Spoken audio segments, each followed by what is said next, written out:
नमस्कार मित्रांनो, मी संभाजी ढगे. मिरची बागायतदार. क्षेत्र छोटं आहे आपलं, तरी पण या क्षेत्रामध्ये 6000 झाडं आहेत.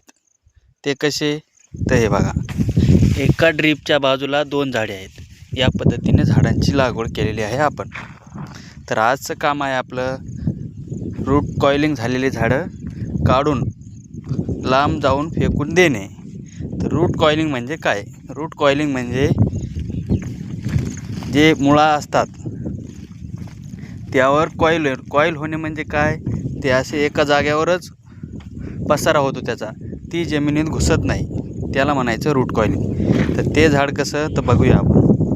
बघा, हे झाड, एवढे झाडं आपण काढलेले आहेत. एवढे आत्तापर्यंत सापडले आहेत मला. आणि त्यामध्ये ओळखायचं झाड म्हणजे हे बघा, आहे इथंच. हे असं झाले आहे, हे झाड असं आहे, म्हणजे याला रूट कॉइलिंग झाली आहे. याला वापरून पाहू आपण नेमकं काय आहे.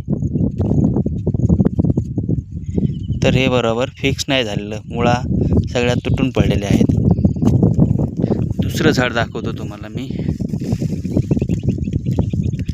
हे आहे एक रूट कॉइलिंग झाड. म्हणजे ही जी सुटमूळ असते किंवा मेन मूळ असते ना, ही अशी सरळ न जाता ही खाली पडून अशी गोल होते, त्याला म्हणायचे रूट कॉइलिंग.